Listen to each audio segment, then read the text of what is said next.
요한복음 9장 1절부터 12절 말씀 한 절씩 교독해서 보십니다.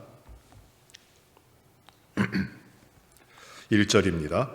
예수께서 길을 가실 때 날 때부터 맹인된 사람을 보신지라.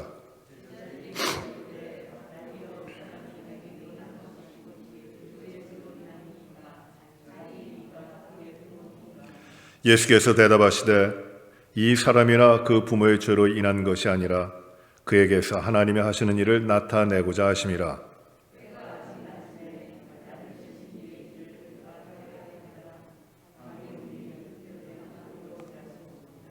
내가 세상에 있는 동안에는 세상의 빛이로라.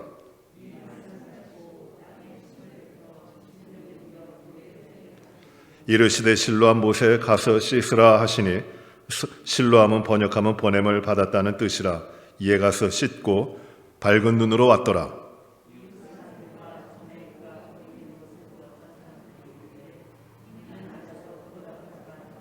어떤 사람은 그 사람이라 하며 어떤 사람은 아니라 그와 비슷하다 하거늘 자기 말은 내가 그라하니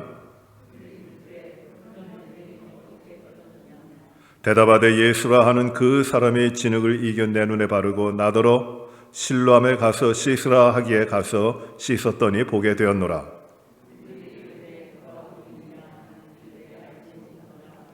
아멘.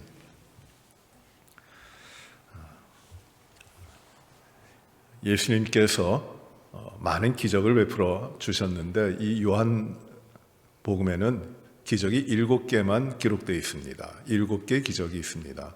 첫 번째는 요나의 가나의 혼인잔치에서 물을 포도주로 바꾸신 그 기적이 나오고, 두 번째는 왕의 신하의 아들이 죽을 병에 걸렸을 때 그들 고치시는 기적이 있고, 또 세 번째 기적은 베데스다 못가의 38년 된 병자를 고치시는 그 기적이 나옵니다. 이것이 요한복음 5장입니다. 그리고 6장에 가시면은 오병이어의 기적이 아주 큰 기적이죠. 오병이어의 기적을 나타내 보이시고, 그리고 물 위를 걸으십니다. 6장에 나오는 두 가지 기적입니다. 그리고 여섯 번째 기적이 바로 오늘 본 날 때부터 맹인된 사람을 고쳐주시는 기적이 여섯 번째 기적이고, 일곱 번째 기적은 죽은 나사로를 살리시는 기적입니다. 요한복음 11장에 나옵니다. 그러나 이러한 요한복음의 7개의 기적이 특별한 목적을 가지고 구별되어 요한이 기록하고 증거로 삼고 말하고 있는데, 이 7가지 기적보다 더 커다란 기적이 무엇이냐면 예수님께서 죽음 가운데서 부활하신 기적이 있습니다. 예수님께서 이 사람들에게 공생의 기간 동안에 베풀어 주신 이 7가지 기적을 우리가 보는데 오늘 여섯 번째 기적입니다. 그런데 여섯 번째 기적은 9장 전체에 나와 있어요. 9장 1절부터 9장 마지막 절까지 이 날 때부터 맹인된 사람을 고치시는 그 기적이 쭉 나와 있는데, 이 기적의 의미가 무엇인가 라는 것을 우리가 오늘 말씀을 통해서 봅니다. 초막절에 예수님께서 예루살렘에 올라가셔서 절기를 지키시고, 그리고 거기에서 이 7장에 보시면은 이 배에서 생수의 강이 흘러나리라 하시는 그 놀라운 말씀을 하십니다. 그 생수는 예수님을 가르치시는 것이에요. 그리고 초막절에 예루살렘에 올라가셔서 명절을 지키시면서 사람들에게 가르치시고 예수님이 누구시라고 하시는 것을 보이시고, 그 일이 계속 이어집니다. 그리고 8장에 와서 가늠한 여인에 대한 일들이 이루어지고, 그 일로 인해서 논쟁이 벌어지고 유대인들에게 배척을 당하십니다. 그래서 8장 마지막 절 보시면 무엇이라고 하고 있냐 하면, 8장 마지막 절은 그들이 돌을 들어 치려 하거늘 예수께서 숨어 성전에서 나가셨다고 합니다. 이 유대인들이 제사장 무리들과 이 사두개인들과 바리새인들이 예수님을 돌을 들어서 치려는 것이에요. 그래서 예수님께서 숨어서 성전에서 나가십니다. 나가시다가 이제 9장 1절로 이어집니다. 예수께서 길을 가시다가 성전에서 숨어서 나오셔가지고 길을 가시다가 이제 누구를 보느냐 하면 날 때부터 맹인된 사람을 만나시는 것이에요. 그러니까 이 사건이 멀리 떨어져 있는 사건이 아니라 계속해서 일어나는 일입니다. 그러니까 초막절 그 기간 동안에 예루살렘에서 예수님이 하시는 일이에요. 날 때부터 맹인된 사람을 보신지라.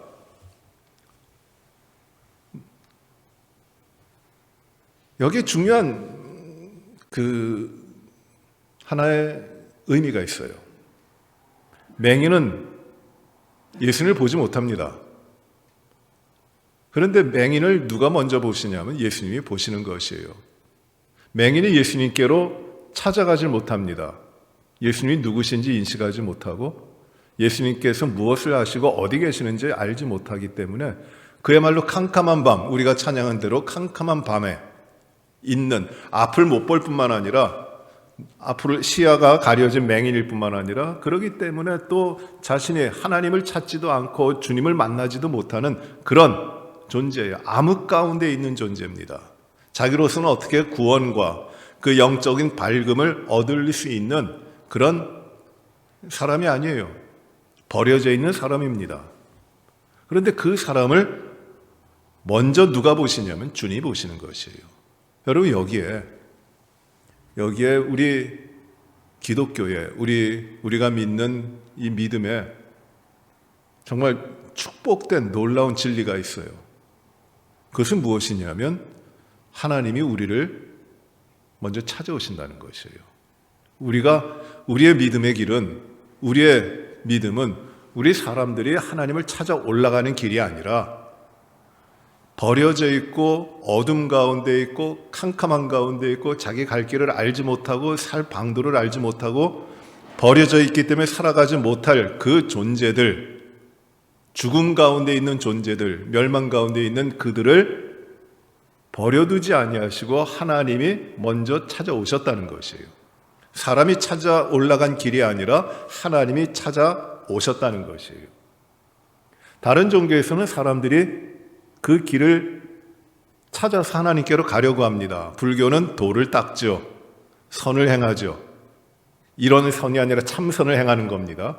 하나님의 기뻐하시는 뜻을 쫓는 선, 착할 선이 아니라 자기의 수행을 하는 겁니다. 그래가지고 참선을 해가지고 자기의 있는 소욕들을 다 내려놓음으로 말미암아 해탈의 경지에 들어가고자 하는 그 신의 경지에 들어가고자 하는 그런 길이에요. 다른 종교에서는 자기의 방법을 따라서, 자기의 그 예법을 따라서, 자기의 그 정해져 있는 정성을 가지고 그리고 신에게 가려고 합니다. 그런데 하나님께서 우리를 대하시는 방법은 무엇이냐면 사람이 찾아오는 것이 아니라 하나님이 찾아 내려오시는 것이에요. 그것이 진리예요. 그래서 우리가 구원을 받은 것이고 우리가 하나님의 은혜를 받은 겁니다. 우리가 찾아 올라간 길이 아니기 때문에 하나님이 우리에게 주신 그것을 가리켜 우리는 은혜라 그러는 것이에요. 사람의 길이 아닙니다. 하나님이 우리를 향하신 길이에요. 오늘 이 9장 1절에 날 때부터 맹인된 사람을 보실 때도 그 맹인과 우리 주님의 만나심에도 그 주도권이 어디에 있느냐 하면 맹인이 주님을 찾아간 것이 아니라 주님께서 맹인을 먼저 보시는 것입니다. 이 맹인을 보셨습니다. 그리고 제자들도 그 주변에 있는데 제자들이 물어봅니다. 무엇이라고 물어보느냐 하면 라삐어, 선생님, 이 사람이 맹인으로 난 것이 누구 때문입니까? 날 때부터 맹인된 사람인데 누구 때문입니까? 라고 물어봅니다. 이 사람이 맹인으로 태어난 이유가 무엇입니까? 이 사람의 죄 때문입니까? 아니면 부모의 죄 때문입니까? 유대인들에게는 이런 관념이 있었습니다. 부모의 죄가 전해진다고 하고 그 죄가 원인이 돼서 병을 일으킨다고 하는 그런 관념이 있는 것이에요. 그러니 이 사람이 날 때부터 맹인되어 있는 어려움을 가지고 있으니 이 사람의 그 질병의 원인, 이 맹인된 원인은 분명히 죄가 있는 것인데 이 죄가 누구의 죄일까? 병의 원인을 찾는 겁니다. 누구 때문일까? 누구의 죄 때문일까? 이 죄가 어디서 왔던가? 그거를 찾고 있는 겁니다. 이 사람이 날 때부터 죄를 범하였다면 그 죄 때문에 이 사람이 소경된 겁니까? 맹인된 겁니까? 그런데 날 때부터, 태어날 때부터 맹인됐으니 그러면 이 사람은 죄를 짓기도 전에 맹인이 됐을 거니까 이 사람의 부모가 죄를 진 겁니까? 하고 물어봅니다. 그러니 죄라고 하는 것과 질병이라고 하는 걸 연결시키고 있는 것이에요. 질병의 원인은 여러 가지가 있습니다. 죄 때문에도 일어납니다. 오늘날 이 팬데믹이라고 하는 이 질병의 근원은 사람들의 죄악 때문이에요. 죄가 관영하기 때문입니다. 이런 일이 일어납니다. 그런데 때로 다른 질병은 죄가 아니라 자연적인 그 일탈로부터 일어날 때도 있고, 또는 이유도 알 수 없이 일어나는 일도 있습니다. 그런데 오늘 주님께서는 이 날 때부터 맹인된 사람의 그 맹인된 원인을 가리켜 말씀하시기를 무엇이라고 하시냐면 아주 중요한 걸 말씀하십니다. 이 사람의 죄도 아니고 그 부모의 죄도 아니라 하나님이 하시는 일을 나타내고자 하신 것이다. 하나님이 하시는 일을 나타내고자 하시는 것이다 라는 것이에요. 즉 이 사람의 질병이, 이 맹인된 사람, 날 때부터 맹인된 사람의 그 맹인된 원인이 어디의 죄 때문이 아니라 하나님은 이 사람을 고치시고 하나님이 이 사람을 통하여 하나님의 일을 하시는 것을 보이시기 위함이라는 것이에요. 혹 이걸 잘못 이해하면 우리말 번역으로는 이렇게 이해하기가 쉬운데, 이 사람이 하나님의 일을 하도록 하기 위하여 맹인으로 태어났다. 그러니까 이 사람이 날 때부터 맹인된 이유를, 원인을 하나님에게 두고 생각하기가 쉬운데 그건 아닙니다.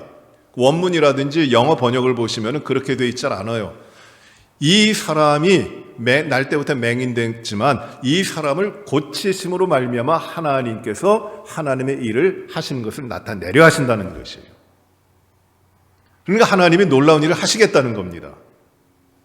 그것이 바로 이 사람을 고치시는 하나님의 이유가 됩니다. 사람들은 인과응보적으로 여기서도 생각을 합니다. 누구 죄 때문입니까? 누가 잘못했기 때문에 이런 일이 일어납니까? 라고 물어봅니다. 그런데 주님의 대답은 무엇이에요? 누구의 죄가 아니다. 이것은 하나님이 일하시는 것이 나타나시는 것이다. 그리하여 하나님이 영광 받으시는 것이다 라는 것입니다. 하나님이 기뻐하시는 일이 일어나는 것이에요. 여기에 선한 일이 일어나는 겁니다. 하나님이 하시는 일, 하나님이 기뻐하시는 일, 그것이 이루어지는 것이에요. 이제 보십시오. 그리고 예수님께서 4절에 계속해서 말씀하십니다. 때가 아직 낮음에 나를 보내신 이의 일을 우리가 하여야 하리라. 밤이 오리니 그때는 아무도 일할 수 없느니라. 때가 아직 낮이다. 빛이 있다. 아직 밤이 아니다. 내가 세상의 빛으로 왔는데 내가 이 세상 가운데 있으니 이제 나를 보내신 이의 일을 우리가 할 것이다. 나를 보내신 이의 일을 하겠다는 것이에요. 하나님의 일을 하신다는 겁니다. 3절에도 무엇이라고 했습니까? 하나님이 하시는 일을 나타내신다고 하셨잖아요. 그 일이 무엇이냐면 하나님이 하시는 일이 나를 보내신 이의 일이에요.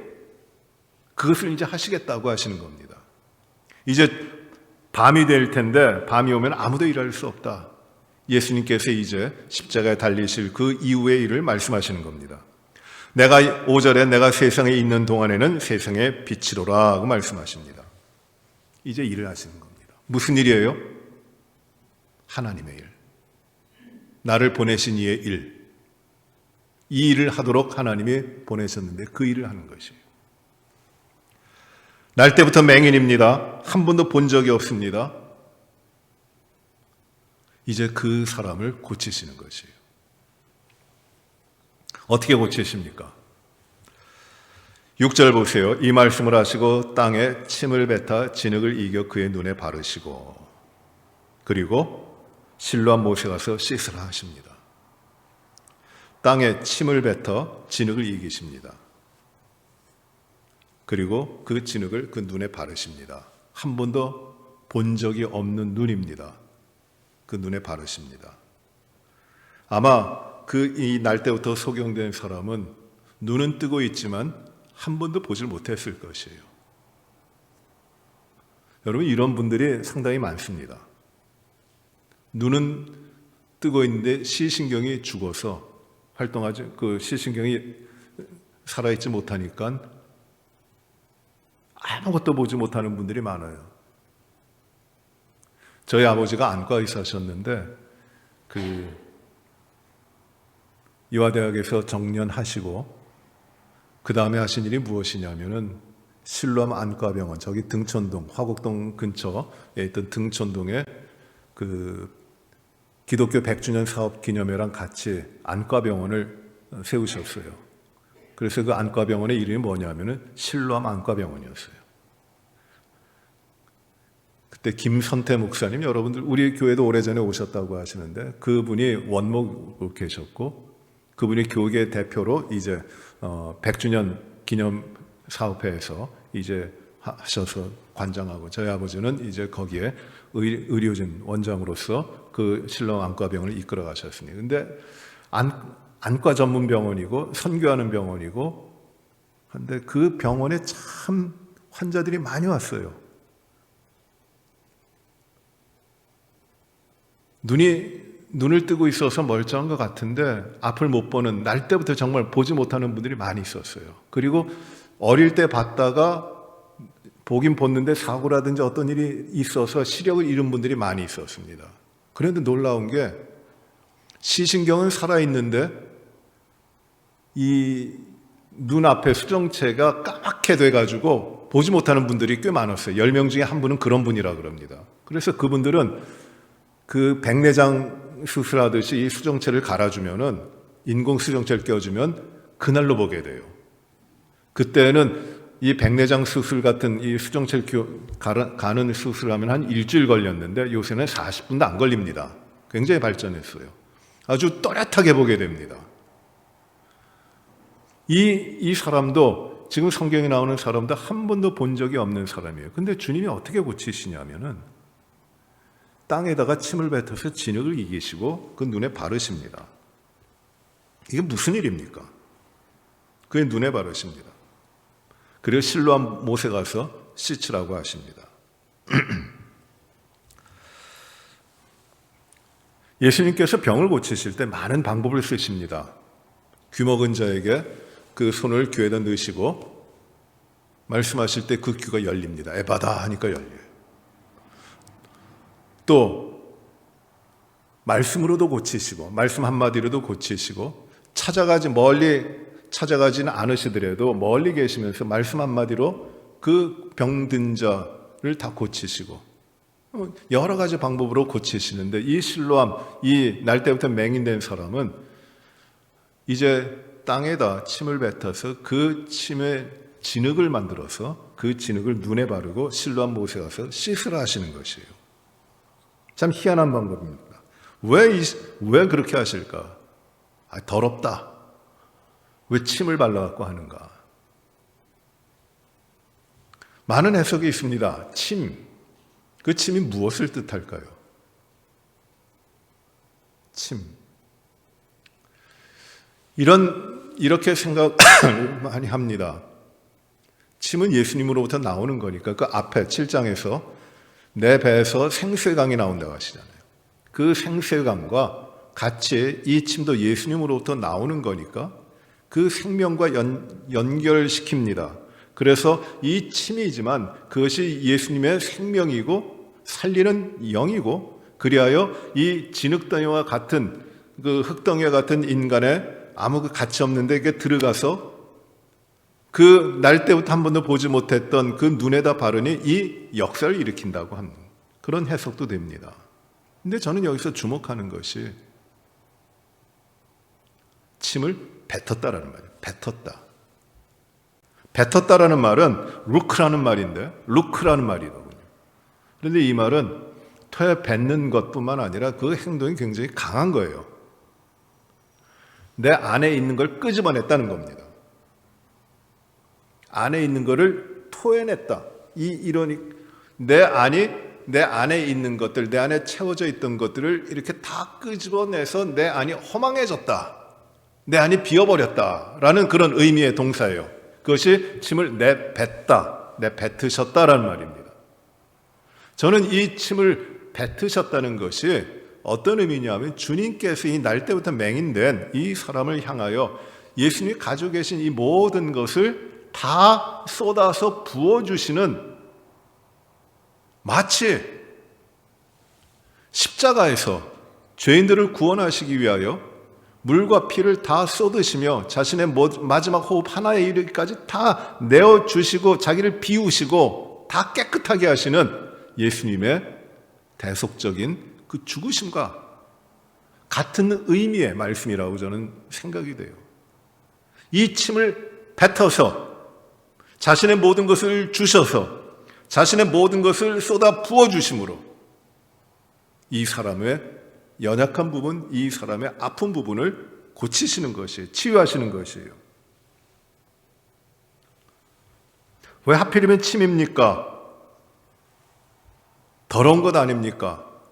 왜 이런 방법을 쓰십니까? 주님은 말씀 한마디로도 한마디만 하셔도 다 고칠 수 있는데 왜 주님은 이렇게 진흙을 만들어서 침을 뱉어 진흙으로 만드시는 겁니까?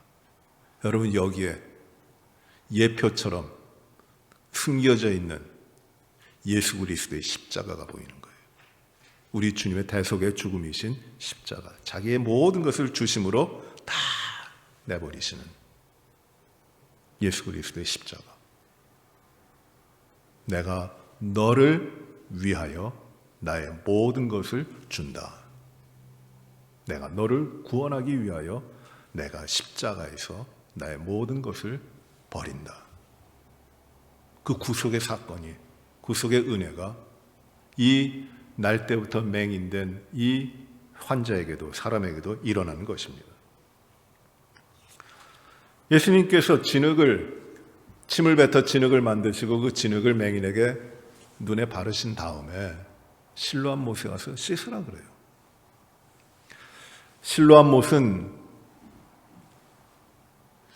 그 예루살렘, 옛날 그 예루살렘 지도를 보시면은 그 성전이 있고 성전 위쪽에 북쪽에는 가까운 데에 무엇이 있느냐? 못이 하나 있는데 그 못이, 연못이, 북쪽에 있는 연못이 베데스다예요.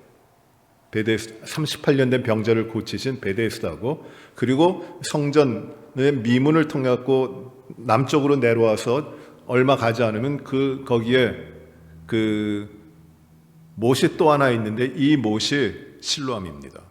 그러니까 북쪽에 성전이 있으면 그 북쪽에 베데스다, 남쪽에 실로암이에요. 그렇게 멀리 떨어져 있는 거리는 아니라고 합니다. 성지 순례할 때 이 실로암 연못은 가보질 못했는데 지도를 보니까 이렇게 지나간 자리더라고요. 그럼 멀지 않아요. 한 500m도 떨어져 있지 않은 그런 자리입니다. 그런데 이 실로암은 베데스다와 마찬가지로 자연적인 연못이 아니라 인공적으로 만든 거예요. 예루살렘 성이 있으면은 그 동편에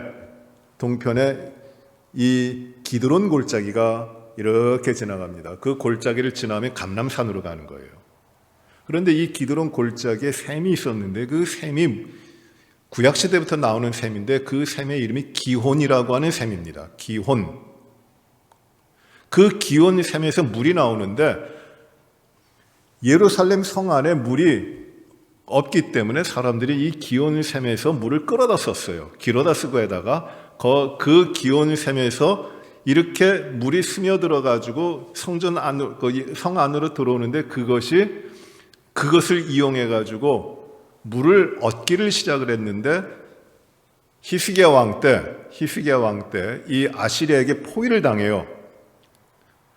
그때에 완전히 포위를 당하니까 그 기온 샘에서 물이 스며드는 것을 이제 물이 잘 들어오도록 하기 위하여 통로를, 지하에 수로를 팝니다. 인공적으로 수로를 파고 물이 잘 들어오게 해서 만들어지는 연못이 무슨 연못이냐면 이 연못이 실로암이에요. 실로암입니다. 이사야서에도 보면 이 실로아에 대해서 나와요. 연못입니다. 그러니까 하나님이 주시는 것이에요. 그래서 이스라엘 백성들에게 이 실로암이라는 뜻은 그냥 이 성전 남편에 있는 히스기야 때 만들어진 인공 저수지와 같은 그런 고유 명사가도 되지만은 이 실로암은 그 연못의 이름은 굉장히 중요한 의미를 가지고 있는데 구원자의 연못이에요. 메시아의 연못이라고 불려집니다. 그런데 오늘 이 실로암 못에 가서 씻으라 하시고 그 다음에 괄호로 이렇게 말씀하죠. 실로암은 번역하면 보냄을 받았다라는 뜻이에요. 보냄을 받았다. 실로암은 하나의 고유 명사면서도 보냄을 받았다 라는 의미인데 이 누가 보냄을 누구에게 보냄을 받고 그 보냄을 받은 자가 누구냐 하는 것이 굉장히 오늘 이 말씀을, 이 기적을 이해하는 포인트입니다. 실로암, 보냄을 받았다. 메시아, 연못으로서 보냄을 받았다. 이 보낸 자는 누구고 보냄을 받은 자는 누구냐? 예수님은 왜 날 때부터 맹인된 자에게 침을 이겨서 진흙을 만드시고 그 눈에 바르시고 왜 하필이면 실로암 못에 가서 씻으라고 했을까? 그리고 3절에 보시면은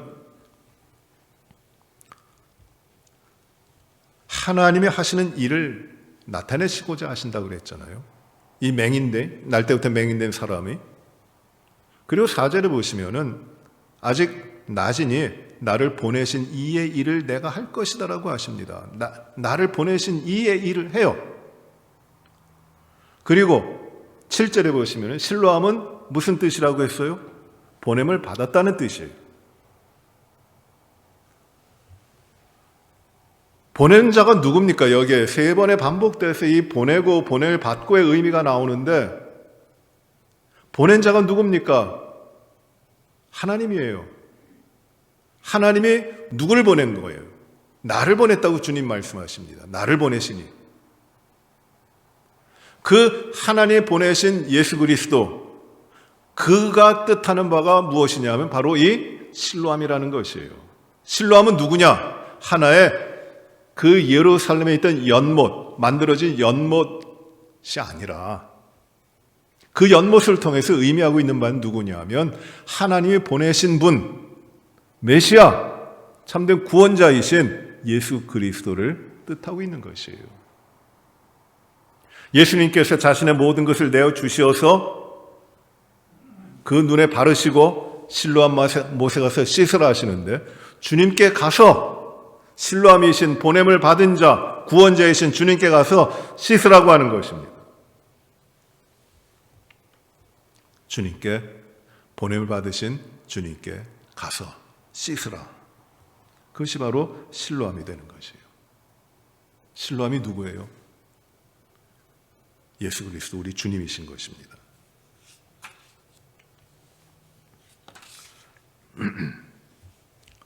이 기적이 일어나요. 이제 이 기적 이후에 논란이 벌어집니다.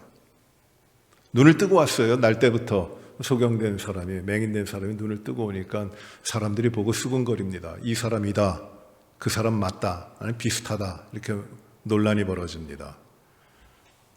근데 그 사람의 말은 내가 바로 그입니다. 내가 날 때부터 맹인되었던 사람입니다 라고 대답을 합니다. 이제 사람들의 의문은 어떻게 바뀌냐면 내가 어떻게 눈이 떠졌느냐, 내가 어떻게 떠졌느냐는 겁니다. 이제 그 바리새인들이 그를 부릅니다. 놀라운 일이 일어났으니까 부릅니다.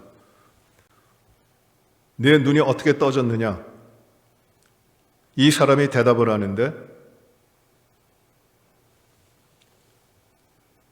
예수라고 하는 사람이 나에게 눈을 실로암 못에 가서 씻으라고 하고 그 말대로 하니까 눈이 떠졌습니다 라고 합니다. 그랬더니 이 바리새인들이 대답하기를 그는 결코 선한 사람이 아니다. 오늘이 안식일인데 안식일에 이런 일을 행한다고 하는 것이 그가 악한 사람인 것을 나타내는 것이다. 어떻게 죄인으로서 이런 일을 행할 수 있겠느냐? 그는 악한 자다고 이야기합니다. 그래서 이 사람이, 이 눈을 뜬 사람이 자꾸 그 바리새인들이 물어보는 데에 대해서 예수님을 눈을 뜨게 한 사람을 부정하지 않으니까 그 부모에게 물어봅니다. 내 아들이 어떻게 눈을 뜨게 됐는가?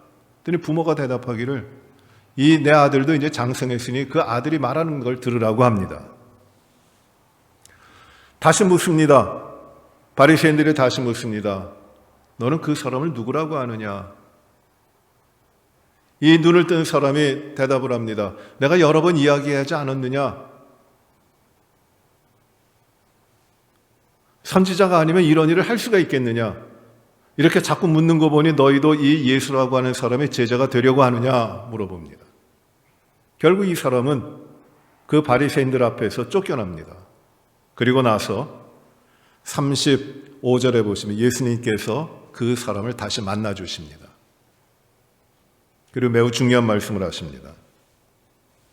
35절에 보세요.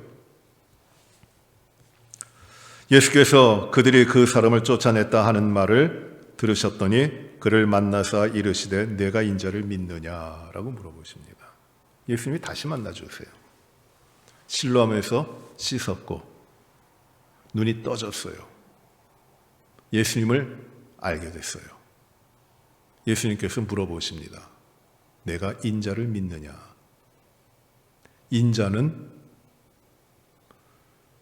하나님께서 보내시기로 약속하신 구원자예요. 마지막 심판을 이루실 심판주이시고 그리고 그리스도예요. 내가 인자를 믿느냐? 즉 내 눈을 뜨게 한 나를 그리스도 구원자로 믿느냐라고 하는 겁니다. 그가 대답을 어떻게 합니까?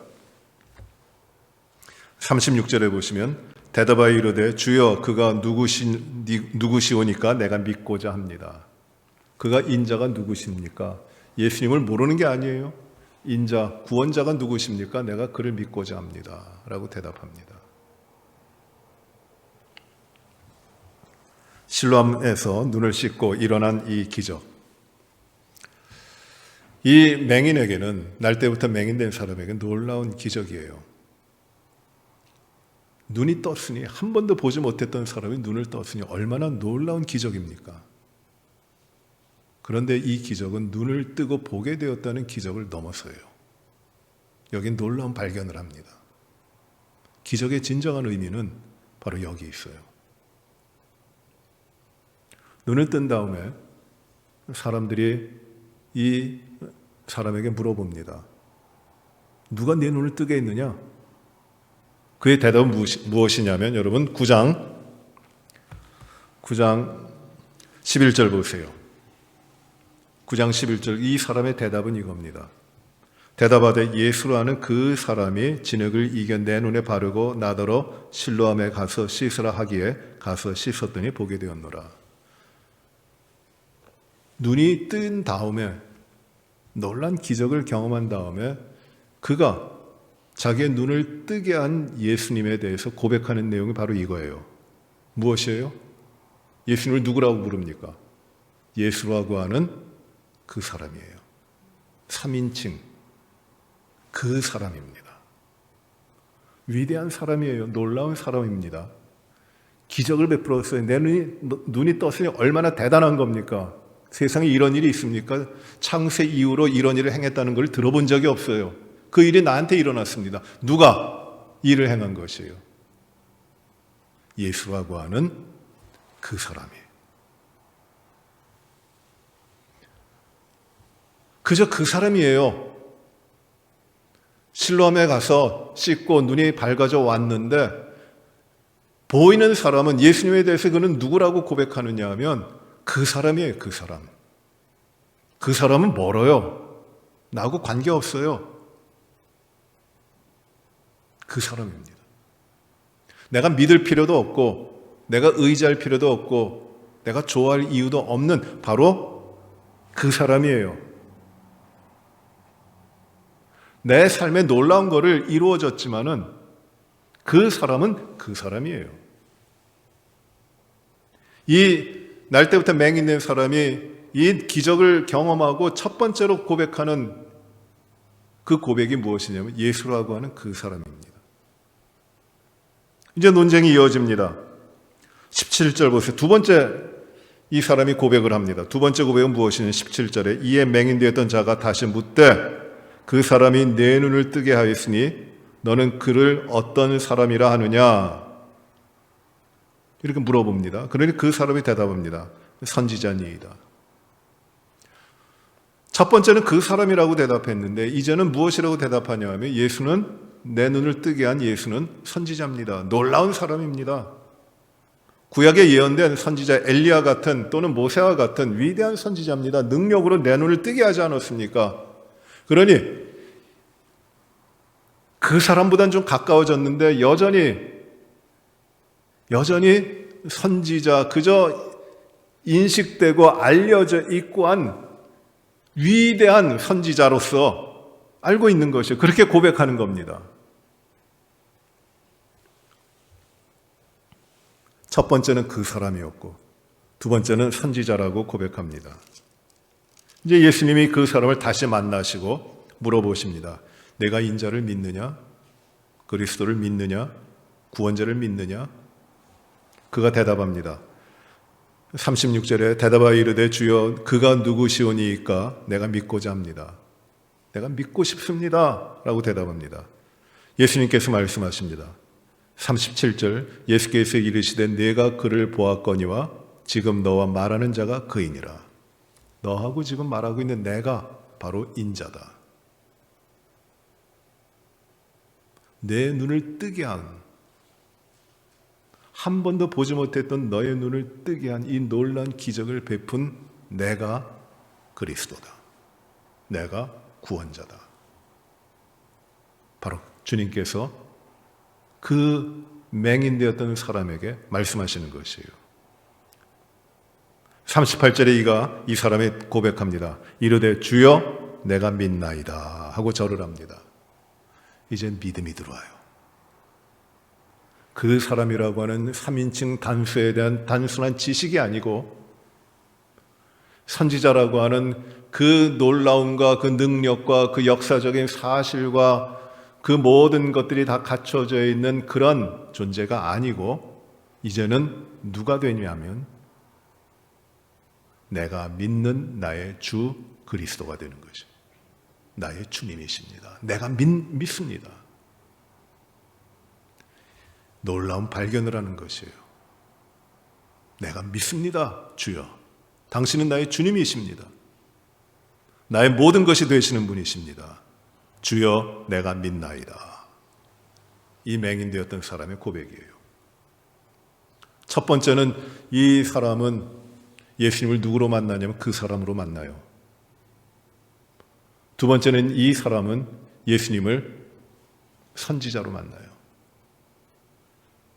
그러나 주님께서는 그것으로 만족하지 아니하시고 세 번째 만남을 주시는데 그 만남은 무엇이냐면 내가 주님을 나의 그리스도로, 나의 주님은 나의 구원자로 믿습니다.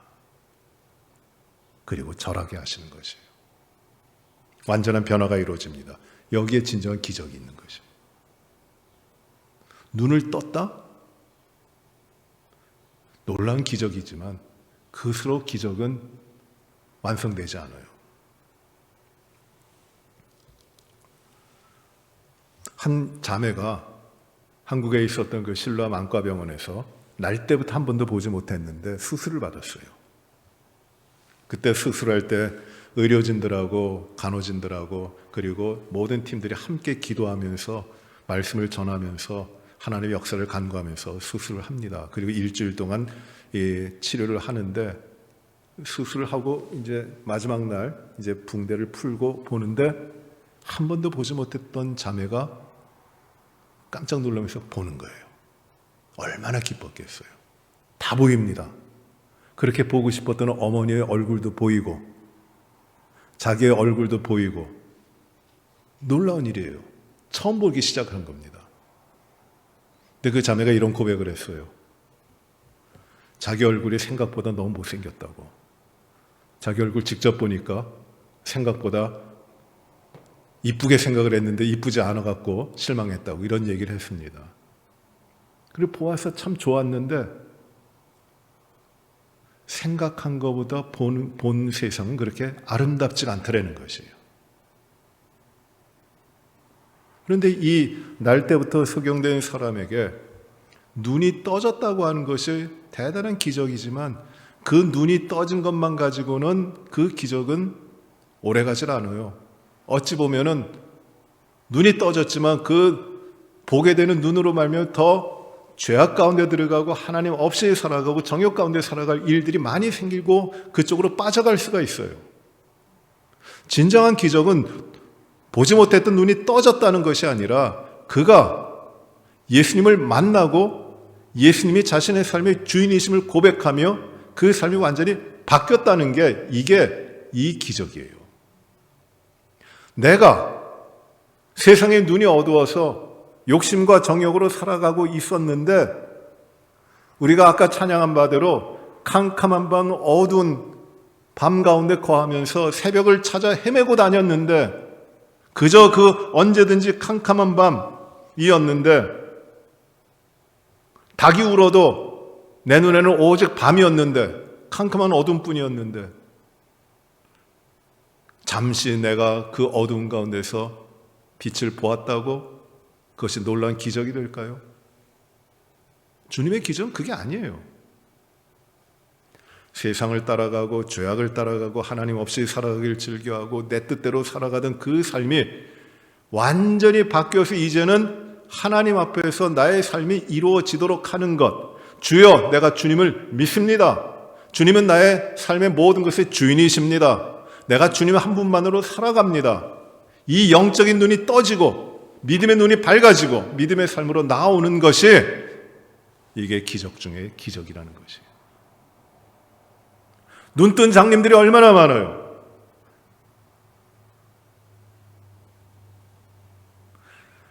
뜬 눈을 가지고 밝게 보면서도 세상의 죄악을 쫓아가며 하나님 없이 살아가는 사람들이 얼마나 많이 있습니까? 영적으로 다 죽은 거예요. 소경들이에요. 진정한 기적은 내가 아무것도 보지를 못했지만 예수님을 만남으로 말미암아 나를 찾아오신 예수님을 만남으로 말미암아 진정한 실로암이신 예수님으로 내가 주님을 보고 주님을 맞이하고 주님을 내 주님으로 모신다고 하는 것이에요. 내가 바로 영접하는 자가 된다고 하는 것이에요. 이게 기적이에요.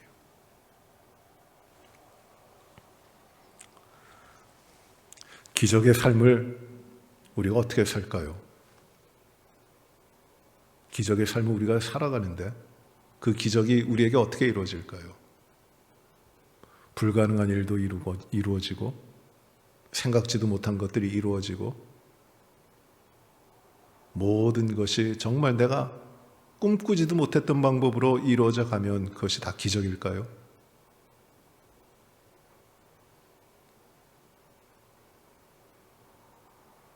어떤 분이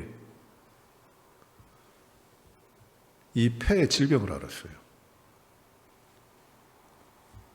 폐의 질병을 알았는데 얼마나 위급합니까? 속상하고 얼마나 갑갑합니까? 살아갈 방법은 없고 병은 위중하고 그러니 하나님 앞에 매달렸습니다. 하나님 이번에 낫기만 하시면 내가 하나님 앞에 잘 살겠습니다. 하나님이 그 질병을 치료해 주셨어요. 놀랍죠? 근데 치료되고 이분이 어떤 일을 하시냐면 이제 다 낫다. 이제부터는 내가 완전해졌다. 그리고 내가 그 좋아하던 담배를 이제 또 펴도 된다. 이분이 담배 피다가 폐의 질환을 앓았거든요. 근데 그거 낫다고 하니까 바로 시작한 것이 또 담배를 피는 거예요.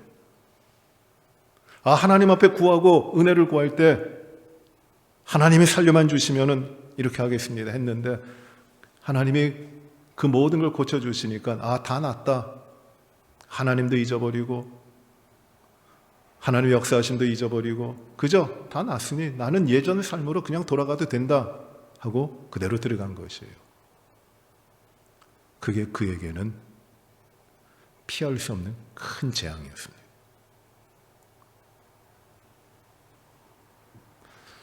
몸이 낫는 것이 어떤 고통으로부터 해방되고 자유를 얻고 치유가 된다고 하는 그 자체보다도 진정한 기적은 무엇이냐면 물론 하나님이 병을 고치십니다. 날 때부터 맹인된 자를 고치십니다. 보게 하십니다. 놀라운 거예요. 그러나 그보다 더 중요한 기적은 무엇이냐면 진정한 기적은 무엇이냐면 진흙덩이 같았던 나, 어둠 가운데 있었던 나, 내 뜻대로, 내 주관대로, 내 생각대로, 내 마음대로 살아오던 나, 하나님과 대적하면서 하나님 없이 살아왔던 내가 우리 주님 앞에 나가서, 나를 찾아오신 주님 앞에 나가서, 주님, 내가 주님을 믿습니다. 이런 삶의 변화가 이루어지는 것이 기적이에요. 이게 진정한 기적입니다. 이것이 없이 무슨 일이 일어난들 어떤 의미가 있겠고, 내가 잠시 고통 가운데 건짐을 받았다가 다시 그 가운데 빠진다면 그것이 어떻게 삶에서, 우리의 인생에서 기적이라고 할 수 있겠습니까? 우리가 주님을 고백하도록 하시는 것이에요. 성전에서 나오신 주님이 길을 가시다가 날 때부터 맹인된 사람을 보시는데 그 사람을 왜 보셨겠어요? 거기에 예수님이 가시는 곳마다 병든 자 수많은 사람들이 있었고 무리들이 있었는데 왜 이 날 때부터 맹인된 그 사람을 예수님이 찾아가셔가지고 그 사람을 만나주시는 겁니까? 수많은 사람들 가운데 포인트 하셔서 그 핀셋으로 찝어내듯이 왜 하필이면 그 사람입니까? 물론 많은 사람을 주님이 고치시지만 이 요한이 이 사람에 대한 기적을 기록하고 있고 우리에게 전하고 있는 이유가 무엇이에요? 바로 이 참된 기적은 병 낫는 것 그것이 아니라 그것을 훨씬 뛰어넘는 예수 그리스도가 나의 구원자이시고 나의 생명의 주인 되시고 나의 삶의 모든 것이 되신다고 하는 그것이 진정한 기적이라는 것이에요.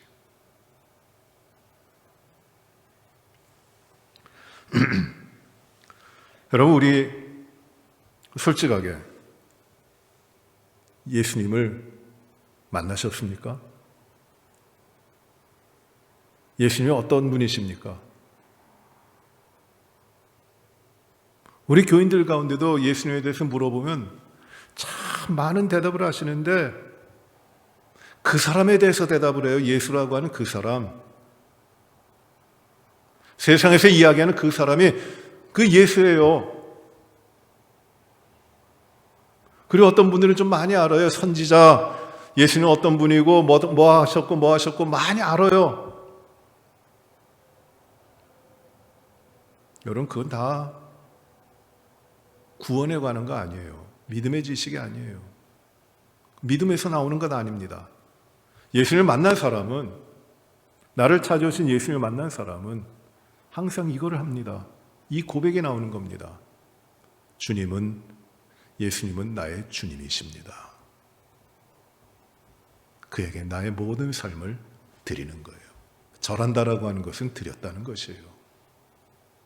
나의 모든 삶이 오직 예수님으로 말미암아 그 앞에 모아지는 것이에요. 그래서 예수님이 인도하시는 대로 가는 거예요. 그래서 예수 믿는 사람들은, 이 구원의 은혜를 얻은 사람들은 주인이 바뀌고 삶의 모든 것이 바뀌었기 때문에 어찌 보면은 주관이 없어요. 자의식이 없어요. 때로는 목적도 없어요. 왜? 내가 세울 수 있는 것이 아무것도 없기 때문에. 내 안에 사는 이 그리스도니 죽는 것도 유익한 것이에요. 그러나 우리는 내가 살려고, 내가 하려고 하는, 예수님을 믿는다고 하면서도 주님 앞에 나와서 주여 내가 믿습니다 라는 고백하지 않고 그저 선지자 중에 하나, 그 사람, 예수라고 하는 그 사람, 이렇게 이야기하는 거 얼마나 많아요. 이건 안 돼요. 기적이 없는 것이에요. 오늘 우리가 이 6번째 기적을 보면서 우리에게 임하신 예수 그리스도가 누구신지를 확실하게 우리가 확인하고 말씀을 우리 가운데 적용하고 우리도 진정으로 지식으로 경험으로 누구의 이야기에 따라서 예수님을 안다고 하는 것이 아니라 나와 예수님, 나를 찾아오신 예수님을 1대1로 만나고 그를 모셔드려서 주님은 나의 모든 것이 되시는 주인이십니다. 그 삶을 살아가야 됩니다. 이것이 우리의 삶에 일어나야 하고 우리가 이루어야 되는, 우리의 삶에 있어야 되는 가장 중요한 기적인 것이에요. 이 기적이 저와 여러분의 삶에 오늘부터 새롭게 일어나고 기적의 삶이 우리 가운데 늘 경험되는 우리의 놀라운 믿음의 삶이 모두에게 있게 되시기를 간절히 바랍니다. 기도하십시다. 은혜로우신 아버지 하나님, 실로암에 가서 씻으라.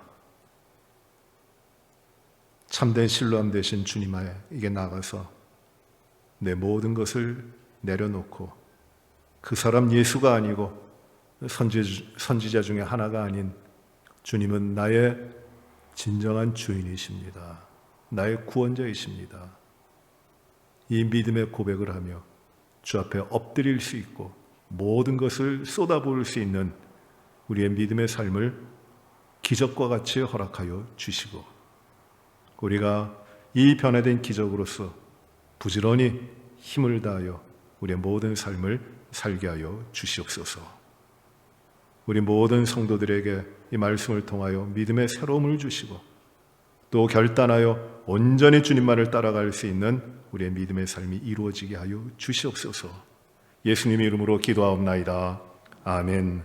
하늘에 계신 우리 아버지여, 이름이 거룩히 여김을 받으시오며 나라의 임하옵시며 뜻이 하늘에서 이루어진 것 같이 땅에서도 이루어지이다. 오늘날 우리에게 일용할 양식을 주옵시고 우리가 우리에게 죄 지은 자를 사하여 준 것 같이 우리의 죄를 사하여 주옵시고 우리를 시험에 들게 하지 마옵시며 다만 악에서 구하옵소서. 대개 나라와 권세와 영광이 아버지께 영원히 싸움나이다. 아멘.